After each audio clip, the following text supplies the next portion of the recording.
Fala pessoal, curta, inscreva-se agora e ative as notificações se você gosta de filosofia, mitologia, psicologia simbólica e religiões comparadas. Te espero!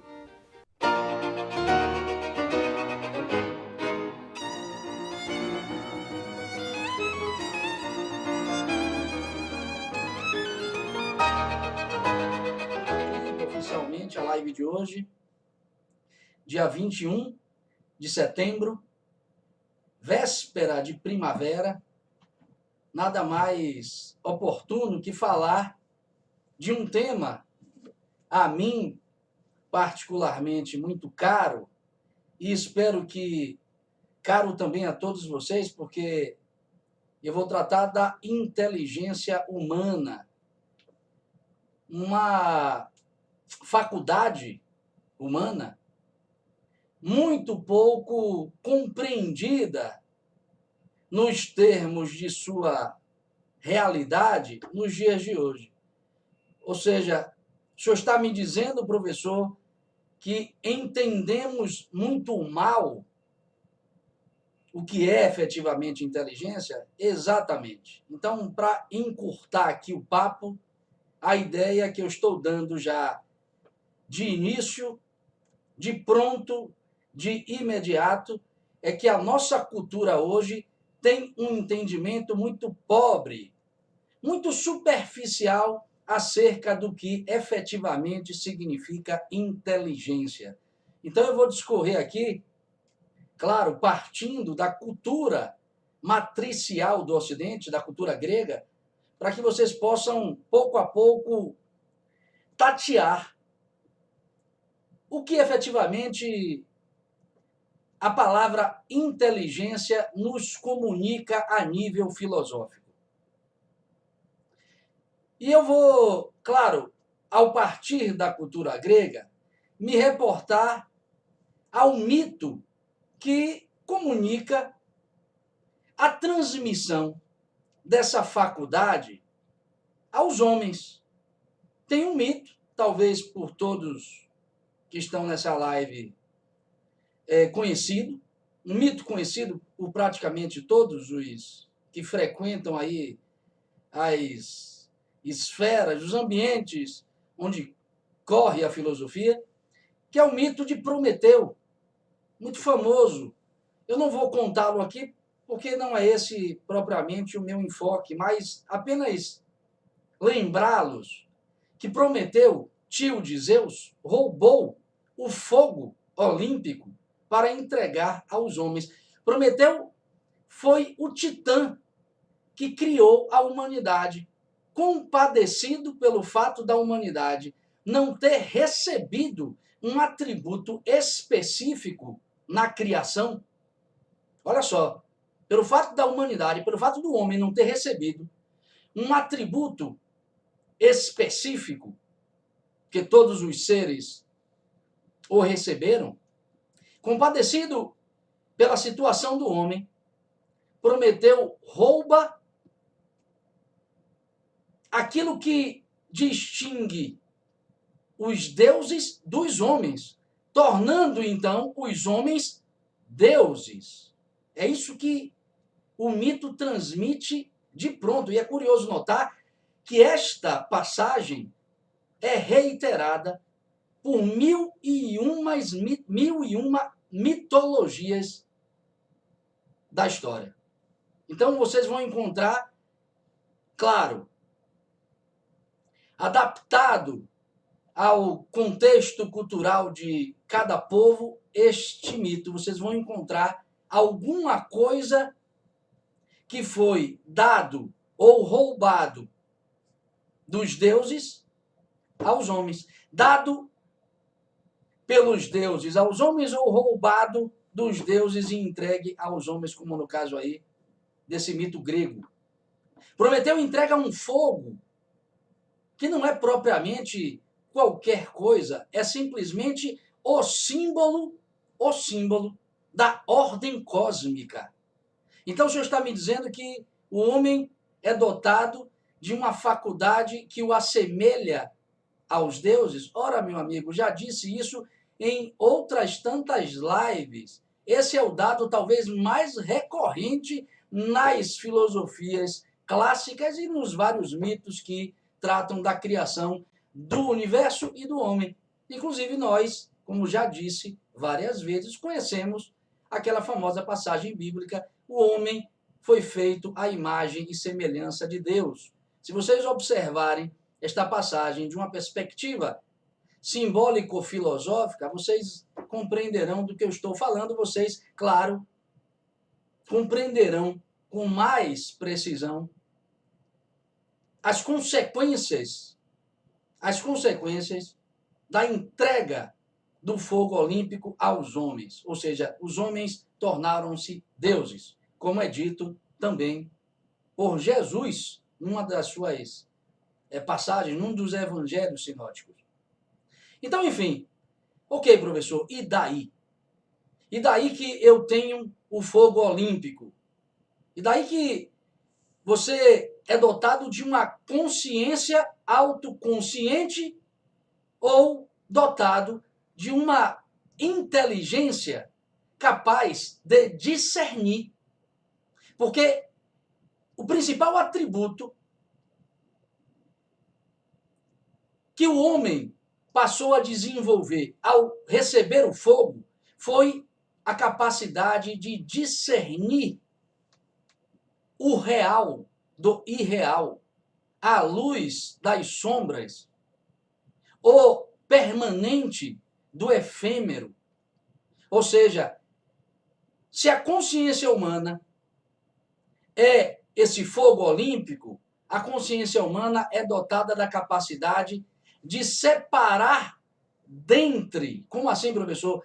Eu estou recorrendo aqui à etimologia da palavra inteligência, que vem do latim intelligere, que significa separar dentre. Olha a expressão, separar dentre, distinguir a realidade, separar o trigo do joio. É interessante como os gregos, através de 1001 expedientes culturais, reiteram esta comunicação, porque a palavra Quiron significa mão, é o nome de uma divindade, mais precisamente a divindade responsável pela educação dos heróis. Quiron é um centauro, um ser meio homem, meio animal. Ele é o único centauro sábio. Ele é portador de um arco e de uma flecha, que ele aponta para cima. Vocês conhecerão Quiron mais claramente através da figura do Sagitário. O Sagitário é a figura de Quiron, só que na cultura latina. Ele aponta para cima, uma seta. Então observe o que o símbolo está comunicando. Que cada um de nós é isso aí. É alguma coisa horizontal que se verticaliza e que porta um arco e uma flecha apontado para cima. A consciência precisa apontar para cima, mas não basta. Ela precisa aprender a desenvolver o que Quiron desenvolveu como personagem mitológico. O que, professor? A arte da separação das ervas. O Quiron, olha só, é um ser, olha o nome, Quiron é mão. Quiron é mão. O Quiron, centauro sábio, educador dos heróis gregos, é um ser que detém a arte alquímica, a arte dáctila, de separar as ervas que servem para os ungüentos, os banhos e as infusões que curam a alma, das ervas que contaminam. Por isso que o nome dele é Quiron, porque ele é dotado dessa capacidade artística ou alquímica de curar as pessoas através da separação das ervas que curam das ervas que contaminam. Meu amigo, está mais do que evidente o que esse símbolo está nos comunicando. Ele é sábio porque ele é dotado dessa sublime capacidade de separar a realidade que importa da que não importa. Ele é dotado da capacidade de separar na vida dele o que vale do que não vale. Porque inteligência é isso. Porque o senhor falou que a nossa cultura não nos dá muitos sentidos profundos, não nos oferece uma semântica que nos leve à compreensão da inteligência neste sentido. Porque hoje inteligência, como tudo, foi empobrecido culturalmente. Inteligência hoje confunde-se com pensar muito. Hoje o inteligente é o intelectual que muito pensa. Aquela estátua de Rodin, eu tenho até aqui uma versão na minha estante, aquela estátua famosa de Rodin, o pensador de Rodin, em que ele está numa posição de pensamento, sintetiza a ideia falsa de que inteligência traduz-se em pensar muito ou em acumular muitas informações. Só que é claro que isso é falso, porra. De saída é falso, porque Sócrates, o pai da filosofia, não foi propriamente um inteligente nesses termos. Ele foi, inclusive, segundo alguns historiadores, um iletrado. Então, como assim? O fundador da filosofia é um iletrado, não tinha muitas informações ou simplesmente não se colocava simplesmente a pensar? Não, é óbvio que não. Sócrates é inteligente porque buscava uma coisa sem a qual a gente não pode chamar inteligência de inteligência. O que, professor? Captação da verdade. Inteligência traduz-se em captação da verdade. Por que captação da verdade? Porque captação da verdade significa exatamente discernir o real do falso, a luz da sombra, a unidade da multiplicidade. Ou você não reparou que a sua vida tornou-se madura pelo acúmulo de verdades ou de percepções de unidade e de luminosidade que você conseguiu produzir sobre o labirinto que é a própria existência? Observe, o que eu quero dizer para você é o seguinte: se você hoje é verdadeiramente uma pessoa madura, não é porque você acumulou conteúdos, não é porque você acumulou muitas experiências, mas é porque você acumulou verdades, é porque você conseguiu extrair unidades dentro da multiplicidade que é a sua vida. A sua vida é múltipla, é efêmera, é transitória, é mutante, é mutável. Você está o tempo todo sendo atravessado por fluxos de pensamentos, de emoções, de instintos. Essas coisas acontecem de forma consubstanciada, ou seja, tudo para a gente aqui é bagunçado. Você tem 5 sentidos. Você acha que os sentidos que você... os sentidos com os quais você lida com o mundo apreendem o mundo de forma una? Não. Quando o ouvido ouve, ele só ouve, ele não vê. Quando você vê, você não sente propriamente o sabor do que vê. Cada um opera por conta própria. O ouvido não está nem aí para a visão, que não está nem aí para o tato. É assim. Só que a gente não nota essas coisas. O que o senhor está me dizendo com isso? Eu estou dizendo o seguinte: se você bem prestar atenção na sua existência, você vai perceber que tudo aqui é confusão, tudo aqui é caleidoscópico. Só que por trás de tudo isso existe uma coisa que une, sintetiza e produz dentro de você a percepção da realidade. O que é isso? Algo que é efetivamente inteligente. O que, professor? A consciência.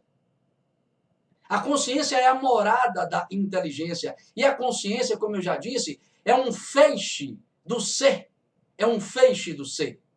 O ser é pura inteligência. O que eu quero dizer para vocês, nesta introdução, porque eu ainda estou na introdução, é que não é que você adquira inteligência. Você é, por essência ou essencialmente, inteligente. Só que alguma coisa em você impede que você efetivamente seja isso no tempo e espaço. Daí porque você precisa discernir para tornar-se inteligente. Porque discernir é pôr em movimento ou é ativar esse fogo que foi roubado dos deuses olímpicos e entregue aos homens. Inteligência significa captação da verdade, significa extrair da ilusão do mundo aquilo que efetivamente é real.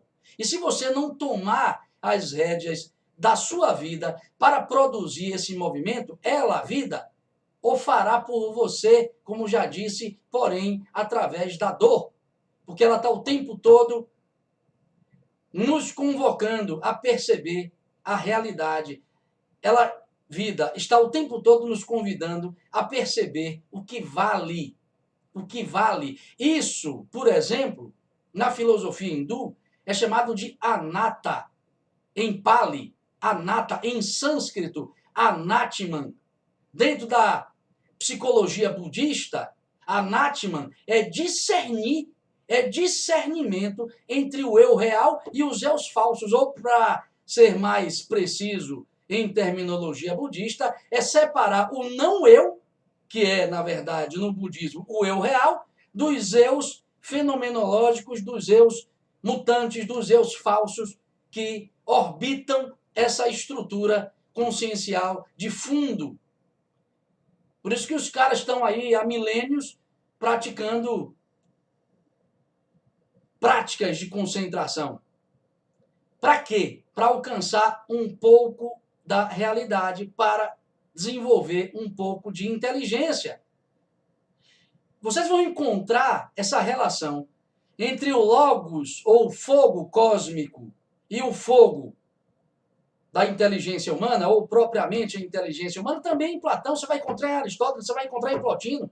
Em Platão você vai encontrar o logos cósmico como extensão, desculpa, o logos humano como extensão do logos cósmico na obra Timeu. Em Aristóteles você vai lá, se eu não me engano, no 3º capítulo do livro Sobre a Alma, o Aristóteles fala da relação entre o logos ou a razão divina, cósmica, e o logos ou a razão humana. São correlatos. Na verdade, o logos ou a inteligência humana é uma extensão do logos cósmico. Por que o gato não tem um logo cósmico? Ele até tem, mas tem em estado de potência. O pombo tem estado de potência. O cachorro tem estado de potência. Você que está me ouvindo, não. Por quê? Porque você é uma consciência autoconsciente. A diferença é essa. O tal fogo entregue aos homens é o despertar da consciência autoconsciente. Você abriu os olhos. Pronto. Agora já está sabendo sobre a realidade na qual você se encontra inserida. Os outros animais não têm consciência disso. Como já disse milhões de vezes. Todas essas culturas reiteram que inteligência, em síntese, significa captação da verdade. Captação da verdade. Ah, professor, eu leio pouco, eu leio muito, pouco importa. O que importa é você criar condições para captar a verdade. É claro que a sua leitura, quando assente na tradição, te ajudará muito a desenvolver a inteligência, como eu disse na live anterior. É claro que a leitura ajuda, mas o que efetivamente contribui para que você se torne um pouco mais inteligente é o não se deixar levar pelas impressões de seu ego. O que é isso, professor? São aquelas primeiras impressões contaminantes que você produz quando você observa determinado fenômeno. Então, cuidado com isso, porque o lugar da burrice se encontra nessa impressão que você dá na realidade. A palavra impressão significa imprimir em alguma coisa observada um carimbo. A burrice está em você sair carimbando as coisas como isso ou aquilo. Observe. O Aristóteles diz em Ética a Nicômaco: são muitos os caminhos para o erro. O acerto é muito difícil de ser alcançado. Acertar o alvo, diz ele, é muito difícil. Errar é muito fácil.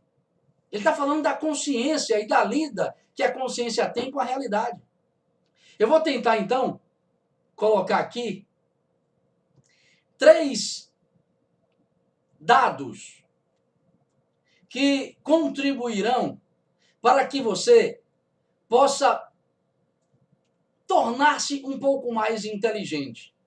Porque se você está nessa live, você já é, de certo modo, inteligente. Porque ninguém se interessaria por assuntos como esse se, de fato, não estivesse um pouco desperto.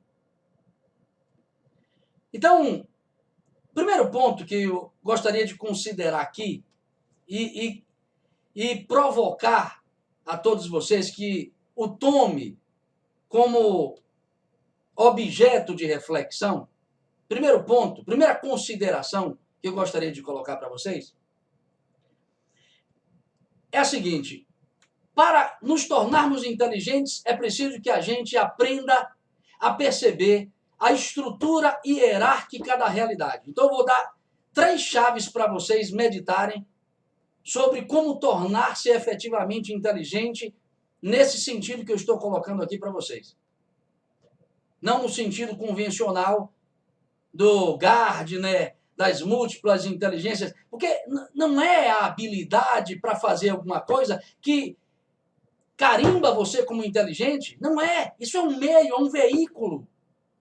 A inteligência é algo que te conduzirá à verdade, porque você pode pensar muito e não captar verdade alguma. E você pode simplesmente, sem pensar, ter uma intuição e acessar o real. Então, primeiro ponto, primeira consideração é: procure perceber que a realidade tem uma estrutura, e esta estrutura é fundamentalmente hierárquica. Eu vou tentar aqui lembrar uma frase que me veio agora à cabeça, de Julián Marías, que é um grande filósofo da Escola de Madrid, discípulo de José Ortega y Gasset. Numa de suas obras ele diz o seguinte: o homem necessita em sua vida, para saber com rigor ao que se ater, de uma certeza universal e radical, a partir da qual possa viver e ordenar numa perspectiva hierárquica as outras certezas parciais que alcança. Consegui lembrar precisamente da frase dele. Não tem uma vírgula aí fora de questão. Consegui de tanto repetir a frase. Recorrentemente eu a enuncio em aulas. Observe o que o filósofo está dizendo. Observe. O homem para se ater ao que vale na vida, agora eu estou traduzindo, necessita alcançar uma certeza universal, uma certeza radical. Radical aí significa uma certeza raiz, uma certeza que o enraize, que enraize a sua consciência, e a partir da qual ele possa viver e ordenar a sua compreensão sobre a realidade. Porque se você não alcançar uma certeza na sua vida, ainda que esta certeza seja a de que você é um ser humano e não um animal, a sua compreensão sobre o mundo ficará sempre comprometida. Você se transformará num cético, se transformará num destes relativistas que estão aí aos montes, pondo, inclusive, a própria ideia de verdade em xeque. Então você vai se transformar num comum, num vulgo municipales, como diz Platão. Quem é o vulgo municipales da República? O homem das opiniões. Todo mundo tem opinião para tudo hoje em dia, né? Mas só não tem compromisso com a verdade, mas com a opinião tem. Porque hoje é assim. Tá, professor, o que é estrutura da realidade? Que estrutura hierárquica é essa que o senhor falou e o Rolha Marias parece reiterar, parece apontar para isso nessa frase? Exatamente, porque ele está falando que a gente precisa estruturar em nossa compreensão sobre a realidade, a gente precisa estruturar uma perspectiva hierárquica. Do contrário, a realidade escapa, como eu disse na aula passada. Então, o senhor e o Rolha Marias estão dizendo que existe uma hierarquia na realidade? É claro, meu amigo, só que isso foi tirado de você. Ou essa compreensão foi abolida no nosso tempo por causa dessa obsessão torpe e idiota pelo igualitarismo a todo preço. As pessoas querem, não, tudo é igual. As pessoas são iguais. Que mané igual? Não existe igualdade no universo. O universo é pura hierarquia. Para que vocês possam entender melhor do que eu estou falando, inclusive porque essa palavra também foi banida do nosso tempo, a gente tem medo disso, hierarquia. Então tem a ver com relações de poder, tem a ver com relação de dominação, tem a ver com dominados, dominadores, possuidores, despossuídos. Porra, é claro que não. Pensar o mundo assim é pensar burramente o mundo. A realidade é hierárquica, quer você goste ou não, quer você seja militante e queira horizontalizar a vida ou não, a sua vida é pura hierarquia, porque a realidade é assim e não tem nada que você observe que não tenha uma estrutura hierárquica lhe determinando. Você pode olhar para o universo, é pura hierarquia. Você vai olhar para a realidade de um átomo, é pura hierarquia. Se você olhar para você interiormente, se você não nota é porque não está atento. Se você olhar para você, você vai perceber que existe uma hierarquia na máscara. Eu nem vou falar do ser, porque a máscara por si só tem um componente hierárquico. Porque você é instintos, você é emoções, você é mente. Só que quem manda na parada é a mente. Por isso que os hindus chamam mente de Kamamanas e dizem eles que a mente é o rajá dos sentidos. Rajá. Rajá, em sânscrito, na língua hindu, significa rei. A mente é o rei dos sentidos, porque tudo começa na mente. Os erros de sua vida, todos, não começaram nos seus instintos nem em suas emoções, mas em sua mente. É a sua percepção errada, equivocada da realidade, tendenciosa, conveniente, produzida pela mente, que a mente não está nem aí para a sua consciência, ela opera a partir de leis próprias, velho. É o ego. É o ego de todas as psicologias, é o ego das filosofias antigas. Ou seja, existe uma máscara, uma persona que está ali pensando por você e você pensando que é o pensamento que pensa. Não. A mente é quem manda em você. Suas emoções acabam sendo arregimentadas por um pensamento. É sempre assim. Você primeiro tem uma ideia, o carpinteiro que fez essa mesa, primeiro pensou na mesa. Ele não poderia meter a mão na madeira e produzir isso aqui se não tivesse pensado em alguma coisa antes. Então a mente é quem primeiro constrói a realidade. Quando você sente raiva de uma pessoa, você só sente raiva porque a sua mente projetou uma imagem da pessoa com a qual você se relaciona mal. É assim. Então, olhe para a sua constituição egóica e você vai perceber uma hierarquia. Primeiro, quem manda é a mente. Os outros sentidos são arrastados. São arrastados. Então, em você tem uma hierarquia. Se você não aprender isso, e é isso que, inclusive, muitos livros filosóficos do Oriente tentam ensinar aos neófitos do caminho, aos que começam a caminhar na trilha da filosofia. O medo que você tem vem da onde? Medo é uma emoção, mas vem da onde? Tem que aparecer a imagem da barata na sua cabeça, tem que aparecer a imagem do ladrão, do carrasco, para que você sinta uma emoção. Então, na sua máscara tem uma hierarquia. No mundo tem uma hierarquia. E se você olhar na sua constituição mais plena, você é máscara e ser. O ser é superior à máscara. Em você que está me ouvindo, não. Em você que está me ouvindo, não, e nem em mim. Porque a máscara domina, pô. É o ego aqui. Agora, não deveria. Uma pessoa desperta inverte o processo ou institui o que é efetivamente ou deveria ser natural no homem, ou seja, o ego obedecer ao ser. Porque, inclusive, o ser cresce em nós, na existência, na medida que aproveitamos as energias do ego. Existe uma hierarquia estabelecida, uma estrutura dentro de nós que precisa ser reinstaurada, sob pena de ficarmos a vida inteira batendo cabeça. Então, estou dando mais uma pedra de toque sobre hierarquia.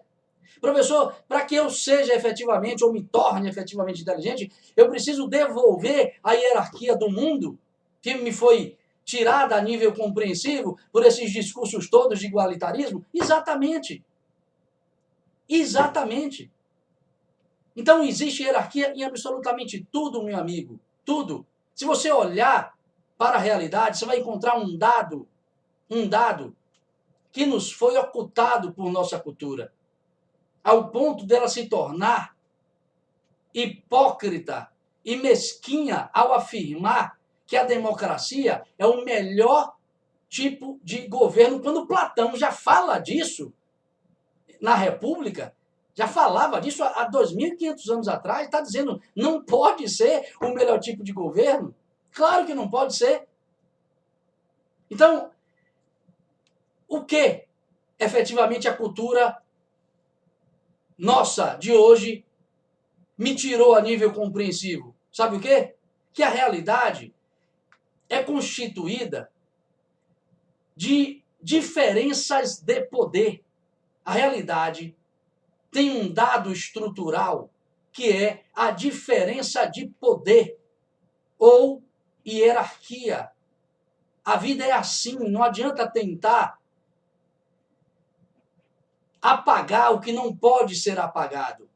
O Nietzsche fala disso em sua obra. O tempo todo ele está chamando a atenção para a fraqueza do homem moderno em acreditar que a democracia, ou que acreditar que o inconsciente humano é capaz de reger a vida em sociedade ao ponto de transformar o homem em homem, ou efetivamente no que ele é. É falso isso. Então, hoje, quando as pessoas lutam para instaurar igualdade social, por exemplo, elas acabam, em função dessa energia despendida, elas acabam agravando ainda mais a diferença de poder. Olha o que eu estou dizendo para vocês, porque vocês não vão ouvir em canto nenhum, viu? Que a maioria aí dos dias, quando você desligar essa live, o mundo todo vai dizer, não, é possível sim igualdade. É possível sim igualdade. Não. Quanto mais lutamos por igualdade, mais fazemos crescer o abismo da diferença de poder entre as classes, entre as pessoas. Por quê? Porque a gente está lutando contra uma estrutura que não pode ser demolida. O que pode, então, professor, eu fazer? O que é legítimo, efetivamente, é buscar dignidade, é começar pela sua interior. Não lute por igualdade, porque você vai ficar que nem um rato girando naquela girândola, sem sair do lugar. Lute por dignidade, a começar pela sua interior. Porque a sua interior, para ser instaurada, precisa primeiro que você constitua uma hierarquia interna. Saiba efetivamente onde habita o centro de sua consciência e onde estão os êmulos de sua consciência, os eus falsos que orbitam esse centro e fazem-se dele na lida com o mundo. Reflitam sobre isso. Segundo ponto. Eu tenho quantos minutos? Que horas são? São 12 horas e 58 minutos. Esse é um primeiro ponto. Eu vou parar por aqui. Eu vou deixar os outros 2 pontos, porque senão vou me alongar muito. Então, próxima quinta-feira, depois de amanhã, eu tratarei dos 2 pontos por mim enunciados aqui, no caso, mais precisamente, para que vocês possam anotar aí. Eu vou continuar, porque certamente se eu engatar aqui a marcha da reflexão sobre esses 2 outros pontos, certamente o tempo ficará extenso demais. Mas eu vou tratar especificamente do que é efetivamente do que são essas verdades eternas, o que é a captação da verdade propriamente dita. E o último ponto, eu vou tratar sobre a necessidade, para nos tornarmos inteligentes, a necessidade de restabelecermos a dimensão universal da ética, a dimensão atemporal da ética. Porque hoje não falamos mais de ética, mas de éticas. E onde há éticas, não há ética.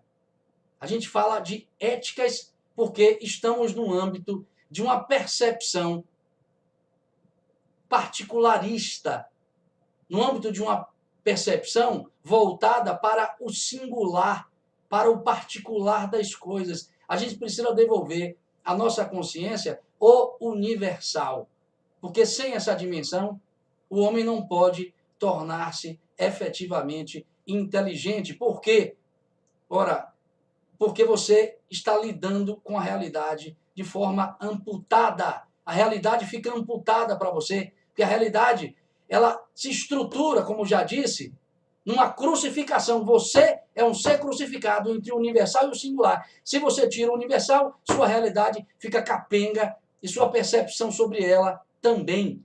Então, tratarei na próxima live da captação das verdades eternas e do restabelecimento necessário da ética em sua dimensão universal. Obrigado a todos.